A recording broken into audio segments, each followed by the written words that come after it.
News के मेरदर्शन bulletin में आप सभी का स्वागत है। आज के बुलेटिन के साथ मैं हूं निशा। मैं आपको बताती चलूं कि जिस तरीके से कोरोना का प्रकोप पूरे देश भर में फैला हुआ था, अब कोरोना के आंकड़ों में काफी गिरावट आ चुकी है। जी हां, केवल 2 कोरोना के जो पॉजिटिव मरीज हैं अब मेरठ में है, लेकिन उसके बाद अब डेंगू का कहर बढ़ता जा रहा है। सरकार द्वारा अलर्ट किया गया है, स्वास्थ्य विभाग द्वारा जागरूकता अभियान चलाया जा रहा है, जगह जगह पर टीम बनाई गई है जो क्षेत्रों का सर्वे कर रही हैं और सभी को जागरूक किया जा रहा है कि डेंगू का मच्छर गंदगी में पनपता है, पानी में पनपता है, इसलिए अपने आसपास काफी सफाई रखें, गंदे पानी को इकट्ठा ना होने दें, कूलर में पानी इकट्ठा ना होने दें, छतों पे जैसे कि बरसात के मौसम में पानी इकट्ठा हो जाता है, उन पानी को भी इकट्ठा ना होने दें। साथ साथ मैं आपको बताती चलूं कि पूर्ण रूप से जागरूकता अभियान फैलाने के लिए स्वास्थ्य विभाग द्वारा टीम घर घर जा रही है और यदि कहीं पर कोई बुखार से पीड़ित व्यक्ति मिलता है तो उसको जांच के लिए कहा जा रहा है। आसपास गंदगी होने पर तुरंत उसकी शिकायत नगर निगम में करने के लिए बोला जा रहा है। और जिस तरीके से डेंगू का कहर बना हुआ था, उसी को देखते हुए डेंगू के मरीज रोज सामने आ रहे हैं, लेकिन हमें जागरूक रहना बहुत जरूरी है। कोरोना के नियमों का पालन करना भी हमारे लिए अभी तक जरूरी है और हम कर रहे हैं, लेकिन उसके साथ साथ हमें अपने आसपास सफाई रखना और अपने घर की सफाई रखना भी बहुत जरूरी है। ऐसा ना हो कि हमने अपने घर की सफाई कर दी और बाहर गंदगी है तो भी मच्छर पनप सकते हैं, क्योंकि घर के बाहर से भी मच्छर घर के अंदर ही पहुंचते हैं। आप देख रहे हैं कि नगर निगम द्वारा समय समय पर फॉगिंग भी की जा रही है ताकि मच्छरों को मारा जा सके, मच्छर ज्यादा ना बढ़े, क्योंकि मच्छरों के आतंक की वजह से ही डेंगू का जो ये रोग है वो काफी फैल रहा है। तो मैं भी आप लोगों को, सभी को मेरदर्शन परिवार की ओर से जागरूक करना चाहूंगी और यही कहना चाहूंगी कि अपने घर के साथ साथ अपने आसपास बाहर की भी सफाई रखें।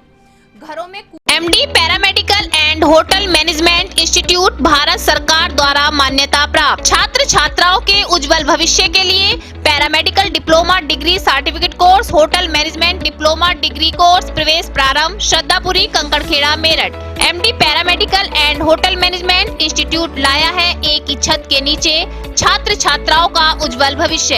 Hotel management diploma degree course व nursing, dental, first aid, lab, OT, X ray diploma degree course. Shraddhapuri, Kankarkhera, Meerut. 9760141320। आज के समाचारों के प्रायोजक हैं खेमचंद पहलवान, पूर्व सदस्य Uttar Pradesh Congress committee. Arvind Kumar Gupta, Marwari Bhoj, metro plaza, Delhi road, Meerut. Doctor Beena Rani Agarwal, समाज सेवी। अब नजर डालते हैं आज की हेडलाइंस पर, जिसके प्रायोजक हैं जूम डिजिटल मूवी वर्ल्ड। बुधवार को शहीद मेजर मयंक बिश्नोई के परिवार को सांत्वना देने पहुंचे किसान नेता राकेश टिकैत। पत्रकारों से रूबरू होते हुए राकेश टिकैत ने कर डाली अब्बाजान के बाद चाचा जान की एंट्री। भारतीय किसान यूनियन के राष्ट्रीय प्रवक्ता राकेश टिकैत ने मेरठ कॉलेज मेरठ के पास ली चाय की चुस्कियां व भाक्यू कार्यकर्ताओं के साथ आगामी रणनीति पर की चर्चा। कहा, गन्ना किसानों को 410 का भाग देकर यूपी में नंबर 1 बन जाएंगे सीएम योगी। मेरठ में फूड सप्लीमेंट आउटलेट का उद्घाटन करने पहुंचे बॉलीवुड एक्टर साहिल खान। मौके पर जमा हुई हजारों की भीड़, सोशल डिस्टेंसिंग की उड़ी धज्जियां, पुलिस ने की लाठीचार्ज। राष्ट्रीय लोकदल SC/ST प्रकोष्ठ के राष्ट्रीय अध्यक्ष प्रशांत कनौजिया ने एक बार फिर अपनी चुनावी समीकरण को दलितों के साथ लेकर चलने की कोशिश। प्रेस वार्ता में अपनी मांगों को लेकर दलितों के लिए उठाई आवाज।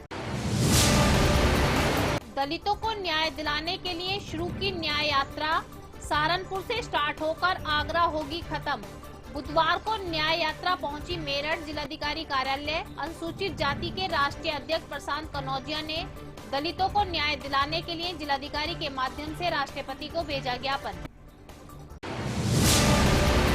दिशा सामाजिक संगठन द्वारा पिछड़े क्षेत्रों, मुस्लिम क्षेत्रों में रहने वाली लड़कियों को अन्य लड़कियों द्वारा जीवन यापन करने व रोजगार से संबंधित पाठ्यक्रम बहुत कम चार्ज में किया जा रहा है प्रदान, ताकि लड़कियों को भविष्य में मिल सके रोजगार, भविष्य हो सके उज्जवल।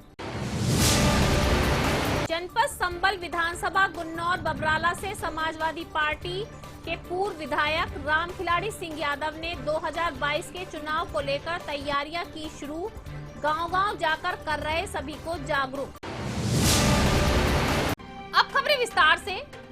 हमारे मेरठ का एक लाल और शहीद हो गया। जी हां, आतंकवादी हमले में अभी मैंने आपको कुछ दिन पहले दिखाया कि मेरठ का एक लाल फिर से आतंकवादी हमले में शहीद हो गया, जिसको सभी ने नम आंखों से विदाई दी। आज उसी को श्रद्धांजलि देने के लिए भारतीय किसान यूनियन के नेता राकेश टिकैत पहुंचे और परिवार को सांत्वना दी और कहा कि हर कंडीशन में, हर हालत में जो है राष्ट्रीय किसान आपके साथ खड़े हुए। हर एक किसान आपके साथ है, किसी भी परेशानी में हर समय परिवार के साथ किसान यूनियन के नेता खड़े मिलेंगे।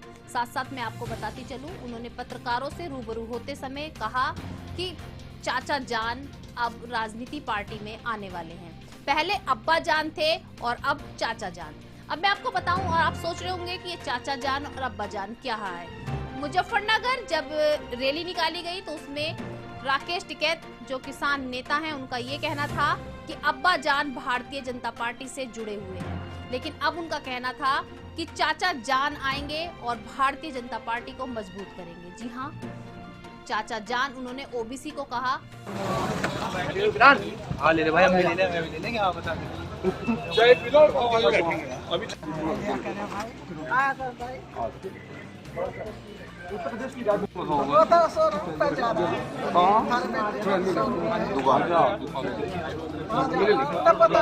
हमने तो मका भाई पहचान यहीं बैठे दो ये भी होंगे पूरा गाँव भाई। कौन से ना कहा पुरानी क्यों बताइए, पहचान कहा हमने कहा कि बीजेपी का चाचू जान आ गया। बीजेपी का भाई बाहर से मेहमान आया तो उनके लिए तो चाचू जान दी। बीजेपी का चाचू जान आ गया उत्तर प्रदेश में, उनकी मदद करेगा। ये काम कौन है ये चाचू जान? है वहाँ से कहीं आंध्र प्रदेश से आ गई है।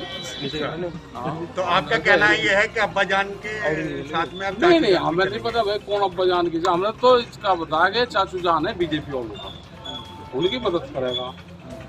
और उसके सम्मान में तो अगर चाचू जान उसे कह दिया तो कोई ऐतराज हो रहा है तो मेहमान नवाजी तो करनी चाहिए ना भाई। जिसकी सरकार है वही तो मेहमान नवाजी करेगा। किस तरीके से मदद करेंगे चाचा जान? पता नहीं, गांव के लोग कह रहे थे कि ये तो बी टीम है बीजेपी की, बी टीम है तो चाचू जान है, तो ए होता तो ताऊ होता, ताऊ जान होता, बी है तो चाचू जान, हम तो छोटा है और तो छोटे को तो चाचू जान को पढ़ा लिखा कोट पैंट वाला होता अंकल जी कहते, तो ये अंकल जी वाला तो है। हमें कोई समर्थन नहीं देना भाई, हमारे भरोसा कोई ना रहना। हमें तो हमारे से तो अपना ही काम नहीं निपट रहा। लेकिन हर पार्टी चाहती तो है कि आपने समर्थन करे, हर पार्टी चाह रही है। हमारे पास कोई आया भी नहीं, बात तो अगर आएगा तो हमारे लोग को कोई आएगा तो अगर आएगा तो क्या करेंगे? कौन आवेगा, कौन लग रहा है? यहाँ कोई नहीं आ रहा भाई, हमारे द्वारा कोई नहीं आ रहा। पहले तो 11,000 का करंट है, थोड़ा बोल जाओ। समाजवादी पार्टी के मुखिया अखिलेश यादव और जयंत भारतीय किसान यूनियन के भी पॉलिटिकल पार्टी गठबंधन के लिए कहती है हमारा कोई नहीं, हमारा तो नॉन पॉलिटिकल है मामला। नॉन पॉलिटिकल है, लेकिन सरकार के खिलाफ काम करेंगे। बीजेपी की जो सरकार है उसके खिलाफ नहीं, हमें तो उसके खिलाफ कर रहे हैं जो भारत सरकार कानून बनाता है। बीजेपी की तो सरकार है नहीं, कौन कह रहा है बीजेपी की सरकार है? बीजेपी की सरकार होती तो वो बातचीत शुरू करती है। तो कंपनी की सरकार है, मोदी सरकार है, मोदी सरकार को चलाती है कंपनियां। गलत है, ये बीजेपी के लोग, इनकी सरकार है। कहाँ है इनकी सरकार? आप तो महापंचायत करिए, महापंचायत में काफी लोग आए, लाखों की तादाद में लोग आए, जैसा कि आप दावा भी करते रहे। इलेक्शन नजदीक आ रहे हैं, आपने साफ मना कर दिया कि मैं इलेक्शन नहीं लड़ना चाहता। क्यों ऐसा क्यों लड़ना क्यों नहीं चाहते? क्या करेंगे? इलेक्शन लड़के जीत के कानून रद्द करवा देना। हम तो आंदोलन करके कानून रद्द करवाएंगे। वहीं दूसरी ओर मैं आपको बताती चलूं, किसानों के नेता राकेश टिकैत मेरठ कॉलेज मेरठ के सामने एक चाय की दुकान पर चाय की चुस्की लेते हुए अपने भारतीय किसान यूनियन की बैठक कर रहे थे और आगे की रणनीति को तैयार कर रहे थे। साथ साथ उन्होंने कहा कि मुख्यमंत्री जिस तरीके से कह रहे हैं, प्रधानमंत्री कह रहे हैं कि किसानों के अकाउंट में पैसा डाला जा रहा है, लेकिन यदि पैसे की जगह वो गन्ने का रेट बढ़ा दे, राकेश टिकैत का कहना है, जिस तरीके से मुख्यमंत्री का कहना है कि किसानों के हित में है, किसानों के लिए आवाज भी बन रहे हैं, किसानों की आवाज भी उठा रहे हैं, लेकिन किसानों के गन्ने का रेट 410 यदि कर दिया जाए तो हर एक की जुबान पर मुख्यमंत्री का ही नाम होगा।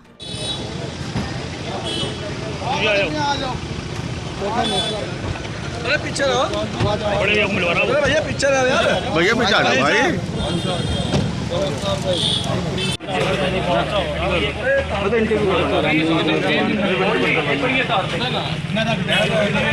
आराम से आराम से देखिए सबको एक कट पाएंगे खुद करवाते हैं कंट्रोवर्सी है भाई, ये पैदा करवाते हैं खुद।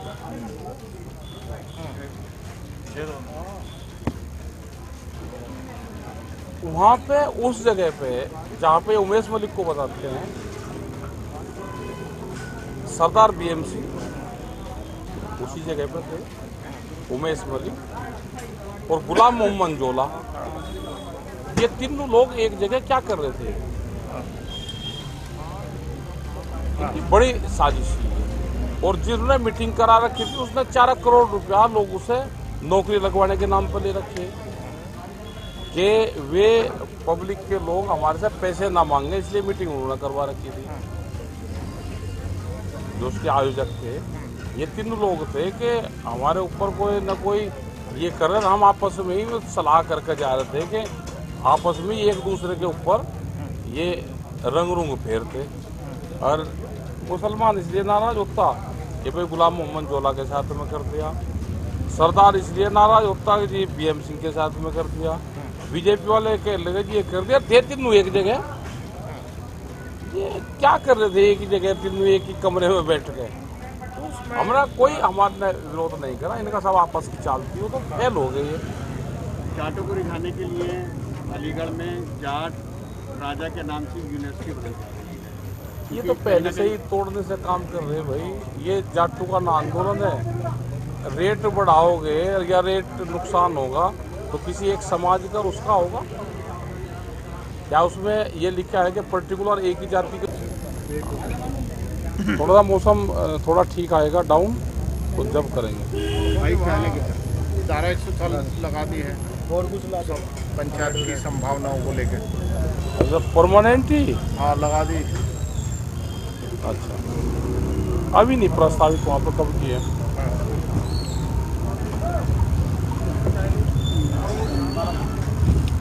तो गन्ने का मूल्य आप कितने रुपए की मांग करते हैं? देखो मांग हमारा ही है, इन्होंने जो कई साल पहले कहा कि 450 रुपया देंगे, अपनी बात पा जो हम तो कह रहे कि जो इन्होंने कहा था वो दे दो हमको 450 रुपया। जब से महंगाई भी बढ़ी जब से 2022 के चुनावों को लेकर सभी राजनीतिक पार्टियों ने अपनी कमर कस ली है। सभी पूरी तैयारियां कर रहे हैं और सभी चाहते हैं कि 2022 में अपना परचम लहराएं और अपनी सरकार बनाएं।